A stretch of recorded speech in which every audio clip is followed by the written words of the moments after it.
Bom dia, gente. Eu vou falar aqui agora um pouquinho sobre o Parque Natural Municipal. Essas áreas aqui eram puro pasto puro. Então criaram esse parque numa área que era do estado, que foi cedida ao município. Foi plantado árvore por árvore aqui. Então vou mostrar para vocês como foi feito isso, rapidamente. O processo de plantio na época, os técnicos da Emater e da Secretaria, não foi aleatório. Então eles começaram plantando, por exemplo, com leguminosas próprias para áreas degradadas. Isso aqui, por exemplo, são gliricídeos, olha a altura delas. Sanção do campo. Então essa área aqui, principalmente, é gliricídio no campo, que aos poucos a gente vai introduzindo as outras espécies secundárias que vão crescer numa sombra, condição ideal para crescimento inicial das secundárias. Então, essa área aqui foi implantado o horto, que na época era um engenheiro agrônomo chamado Dr. Walker, que encantou esse borro. E daqui foram produzidas as mudas para fazer o reflorestamento dessa área de pasto, que agora, depois de 20 anos, é uma área totalmente recuperada e reflorestada. Ele foi implantado, esse parque, na década de 90, final da década de 90. Ele foi chamado de Parque Ecológico de Miracema. E essas pessoas são técnicos da Emater, da Secretaria de Estado de Agricultura, que participaram na criação desse parque. O que eu quero dizer com isso? Eu vou tirar a máscara que não tem ninguém. Que o reflorestamento ele é viável, ele é possível, desde que você faça com planejamento, com estratégia, usando as metodologias clássicas de reflorestamento. É possível você recuperar uma área. É longo prazo, você não pode pensar em curto, é sempre médio ou longo prazo, sempre gerações futuras. Um pouquinho ali, outro pouquinho lá, você vai conseguindo.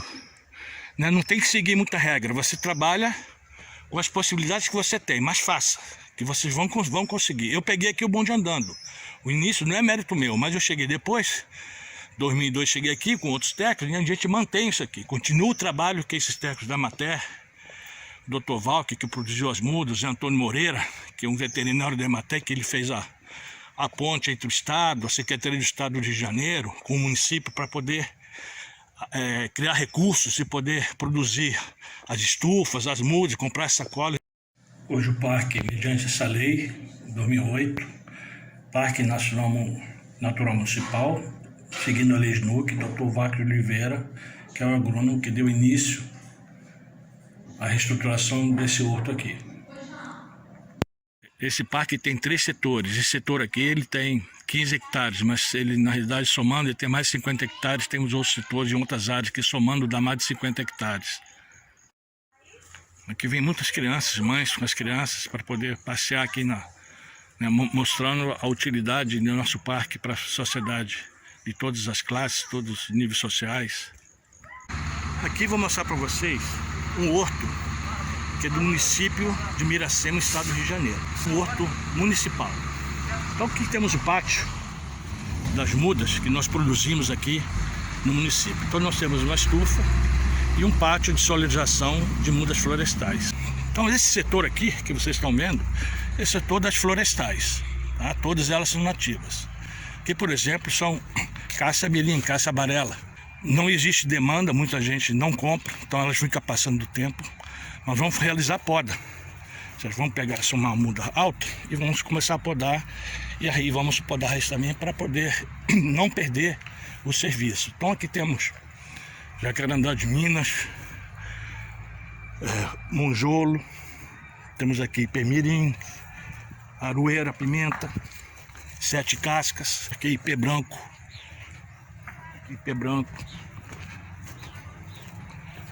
ipê rosa, ipê amarelo, mirindiba, cafezinho, pau-brasil. Então vários tipos de espécies que nós compramos de empresas que fornecem sementes. Temos cacau ali, goiaba, abil, tá? Então nós temos o setor de frutíferos. Então esse aqui é o nosso setor de sombrite, onde a maioria das mudas aqui são ornamentais, que a maior procura de mudas aqui são ornamentais.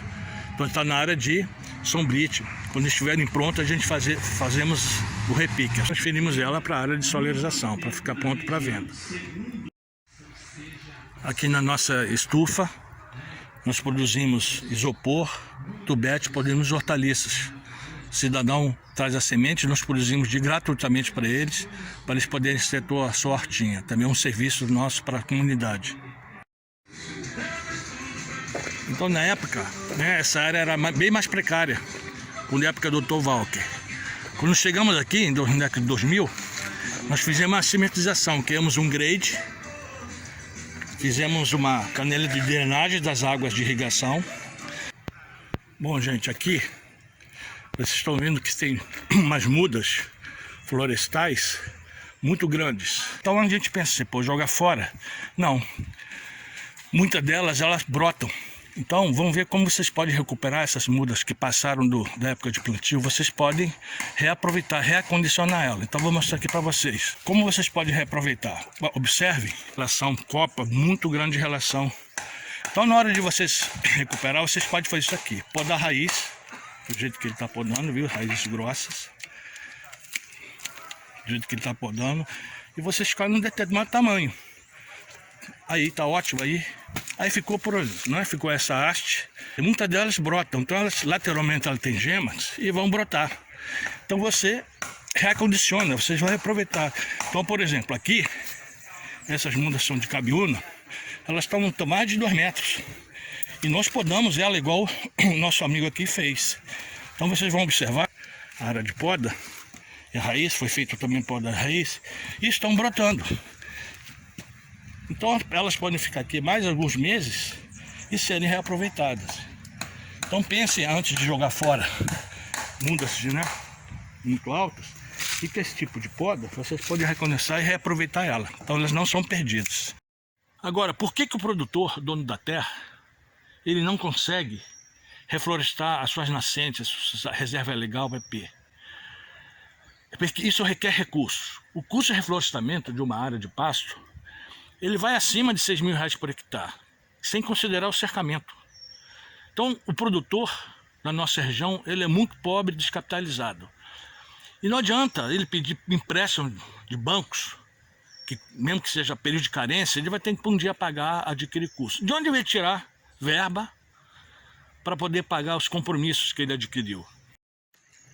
O produtor não tem como abrir mão da sua área produtiva, que ele toca levando prejuízo. Aqui é pecuária de leite, é 3 anos, muito para um ano bom. Eles tiram dinheiro de outros recursos para poder bancar e ainda manter a propriedade. Aqui não estou dizendo que eu tenho razão não, é só meu ponto de vista, eu posso estar errado. Quem deveria pagar o reflorestamento é a sociedade como um todo, porque ela se beneficia das águas e dos recursos que o meio ambiente fornece. Tem que ter mecanismos para que a sociedade, a empresa privada principalmente, contribua e ajude esse produtor que ele não pode bancar, porque é um bem de todos. Existem vários fundos, SOS Mata Atlântica, que você pode adquirir fundos. Eu já fiz vários projetos, emenda parlamentar, direitos difusos, para conseguir verbas. Só que é muito difícil você conseguir. Não é fácil conseguir. Mas nós por sermos um município isolado, numa área que talvez não tenha muito significado político, fica difícil a gente ser contemplado. Vários projetos já fiz e a gente não conseguiu adquirir os recursos. Então é por nossa conta, tá? É por conta do município. E a filosofia é facilitar o produtor, dono da terra, que ali estão nascentes, para ele recuperar essas áreas sem que ele gaste um dinheiro no bolso. Senão ele não vai conseguir cumprir. As pessoas reclamam, não está tudo desmatado. Mas ele quer, mas ele não tem como fazer isso, é muito caro. Ele já conhece, o produtor já conhece as leis, faixa marginal de proteção, reserva legal, topo de morro, nascente. Ele conhece as leis, ele quer cumprir.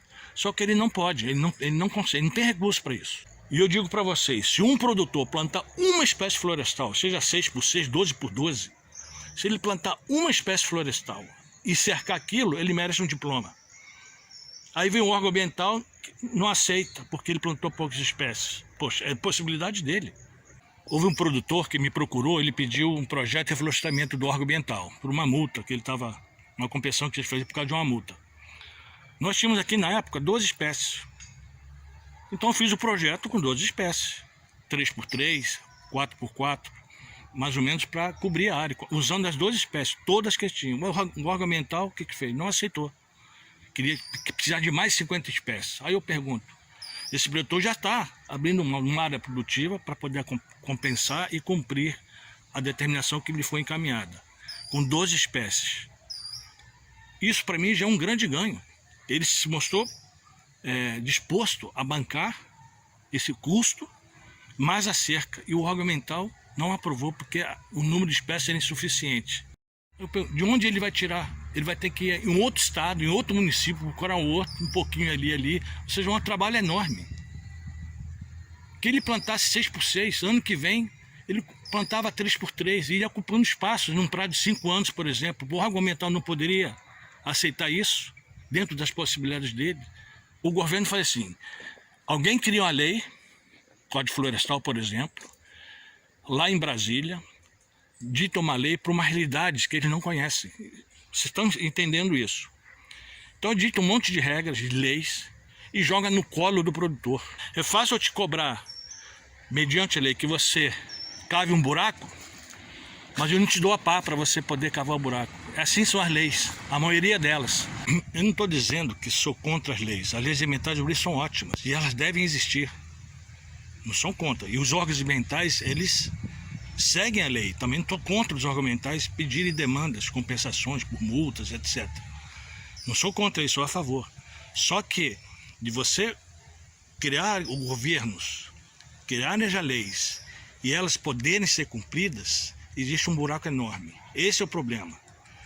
Quem está do outro ponto e quer cumprir a sua determinação, ele requer ajuda, ele precisa de ajuda para poder cumprir. A lei é ótima, mas aqui, do outro lado existe uma defasagem muito grande. Ele não tem produtor, dono da terra, a maioria deles, pequenos produtores, não tem como cumprir isso. Então é essa defasagem, esse que é o problema, que é o meu modo de ver.